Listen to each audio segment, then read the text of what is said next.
2025-2026 கல்வியாண்டுக்கான முதுகலை நீட் கவுன்சில்களில் ஒற்றை இலக்கத்தில் மதிப்பெண் எடுத்தவர்களுக்கு அரசு மருத்துவக் கல்லூரியில் சீட் வழங்கப்பட்டிருப்பது அதிர்ச்சியை ஏற்படுத்தியுள்ளது. மருத்துவத்தில் இளநிலை மற்றும் முதுநிலை படிக்க விரும்புபவர்கள் நீட் தேர்வு கட்டாயம் எழுத வேண்டும் என ஒன்றிய பாஜக அரசு திருத்தம் கொண்டு வந்தது. இதற்கு கடுமையான எதிர்ப்புகள் வந்த போதிலும் செவிகளை இறுக்கமாக மூடிக்கொண்டு இதை ஒன்றிய அரசு செயல்படுத்தியும் வருகிறது. தரமான மற்றும் தகுதியான மாணவர்களின் மருத்துவ கனவுகளை நிறைவேற்றவே நீட் கொண்டு வரப்பட்டதாக பாஜக மார்த்தட்டிக் கொள்கிறது. ஆனால் சமீபத்தில் நடந்த முதுநிலை மருத்துவ படிப்புக்கான நீட் கலந்தாய்வில் 4, 12 என மிக குறைவான மதிப்பெண்களை எடுத்தவர்களுக்கும் மெடிக்கல் சீட் வழங்கப்பட்டுள்ளது. முதுநிலை மருத்துவ படிப்புக்கான நீட் தேர்வு கடந்த ஆண்டு நடைபெற்றது. இதனைத் தொடர்ந்து 2 கட்டமாக கவுன்சிலிங் நடைபெற்றது. இருப்பினும் நாடு முழுவதும் உள்ள அரசு மற்றும் தனியார் மருத்துவ கல்லூரியில் காலியாக உள்ள 18,000 முதுநிலை மருத்துவ இடங்களுக்கான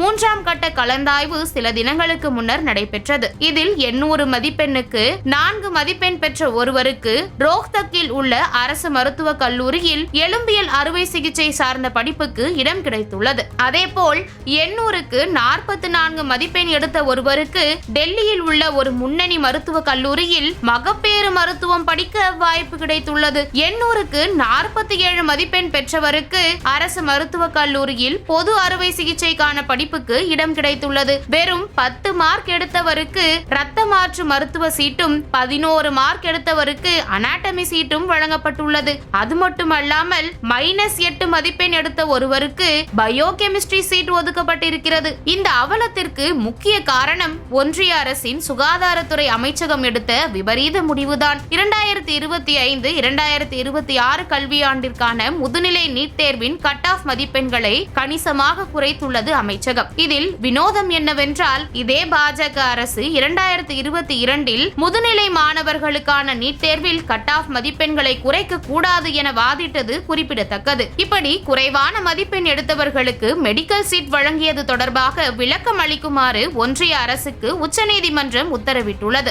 நீட் தேர்வில் பல குளறுபடிகள் நடப்பதாக காங்கிரஸ் தொடர்ந்து குற்றம் சாட்டி வரும் நிலையில் இந்த சம்பவம் அரங்கேறி இருப்பது நாடு முழுவதும் அதிர்வலைகளை ஏற்படுத்தியுள்ளது.